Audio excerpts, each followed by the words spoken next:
My name is John Maloney, and welcome to Blindful Communication, where blind plus mindful equals blindful communication. And this channel's for everyone. So welcome to my next episode, and as everybody knows, I am blind, so sorry if I'm not looking at the camera perfectly. My apologies. I do the best I can. And so, I'd love for people to click on my subscribe button. I would love to get to my first 1,000 subscribers in the next few weeks. I know that's a little lofty goal, but hey, why not? And I guess we will start off with a little mindfulness activity today. So what I want you to do is soften your gaze, close your eyes, whatever's best for you to do. Just take a couple of deep breaths in and out.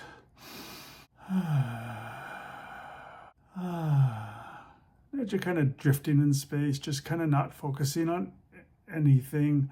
Just imagine yourself just appearing in a forest clearing.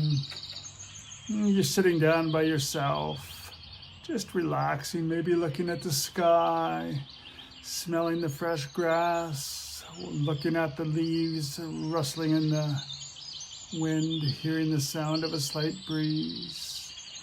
Maybe you're paying attention to that blue jay or red robin that's chirping in the background. Just as you're kind of sitting and relaxing there, just imagine you see someone from far away coming closer to you and closer to you.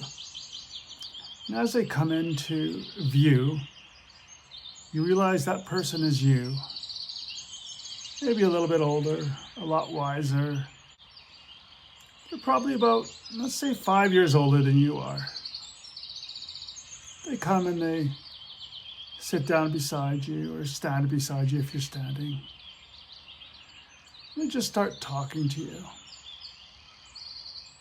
You're having a conversation with your future self. Maybe passing on words of wisdom. Maybe telling how your life has been since today. And then they tell you, I want you to remember one important thing about yourself. I want you to remember a lesson that I might not have known at the time of your present self. But it's important to remember. And they take out an envelope and they pass it to you. You look down at the envelope, you open it, and you read the message. And you're excited because this is an insight that you think may have taken you weeks or months or even years to get to. So you look up to ask your future self a question, and they're gone. You're just left there in the forest, the birds chirping, the wind blowing, the sun shining on your face. And you're in awe, but this is a message you'll remember. You'll always have this space. You'll always have that envelope whenever you need to return to it. Whenever you need that lesson to inspire you, to motivate you.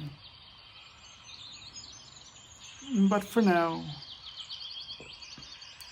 take a couple of more deep breaths. Breathe in that fresh air and relax. Breathe in that fresh air and breathe out. And as you slowly breathe out, you come back to the present. You come back to the present. You open your eyes and you're back with us. So welcome back. Hopefully that lesson was a valuable lesson that you learned.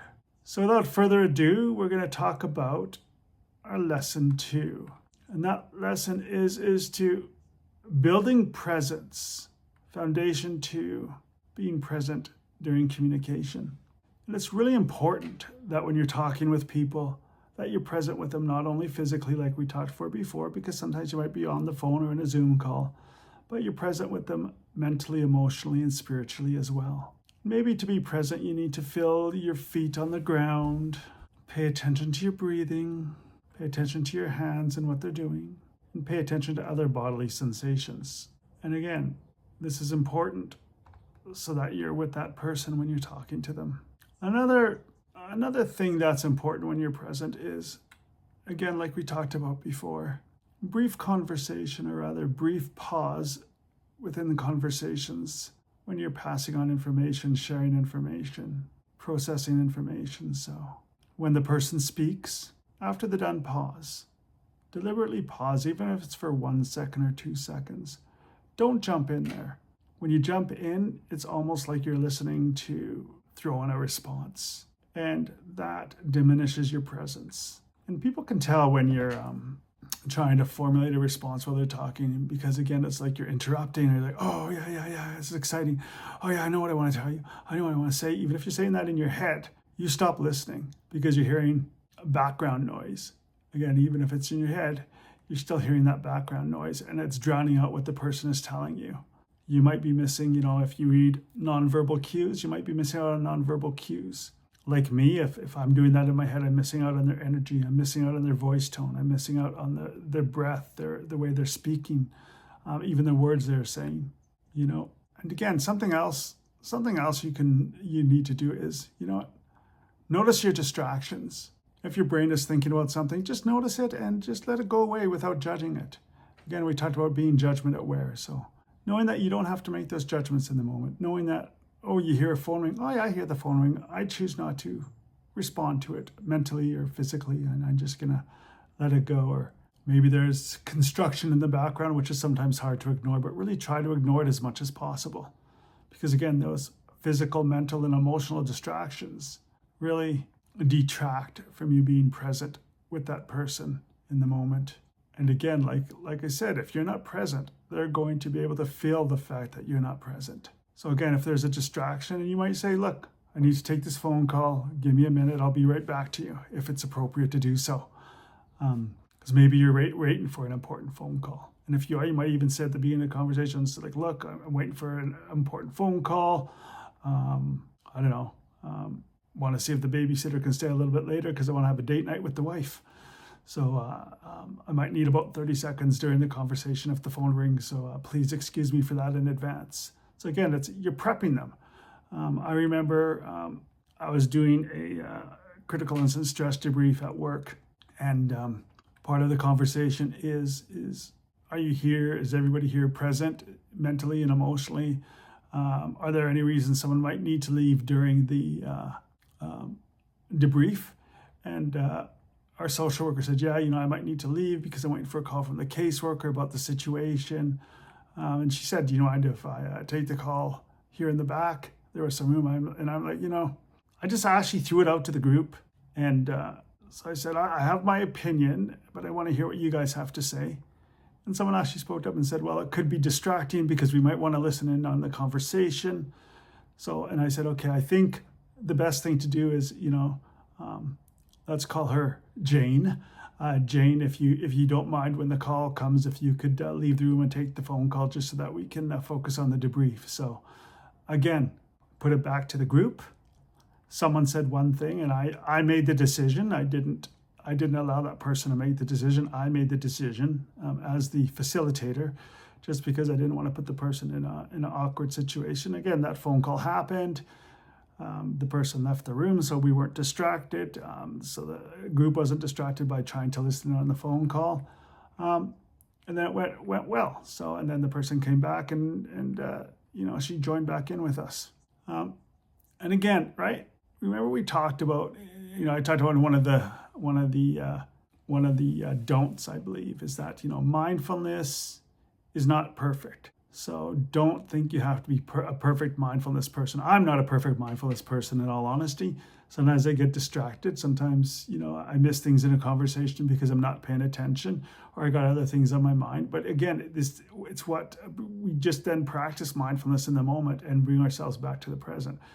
Whether it's a deep breath, whether it's a clenching of the toes so no one can see it, whatever it might be, just do what you need to do to bring yourself back in the present. And guess what? You're only human. Don't beat yourself up. I don't beat myself up when I'm not mindful. And that's really all I have to say about being present. So I want to give you some homework. So in the next couple of days, whenever you're going to start a conversation, ground yourself, whether it's a couple deep breaths, whether it's planting your feet firmly on the ground, whether it's clenching your hands or clenching and relaxing. We talked about also, maybe it's rolling of the shoulders and just getting out some of that tension. Just get present and just, realize your body's going to be the way it's going to be. But I want you to practice that purposefully over the next few days. And then, and I hopefully your last homework assignment, for those of you who didn't watch, in the previous episode, I gave a homework assignment around people just tracking when they were mindful in a conversation and how that felt, and when they weren't, how that felt.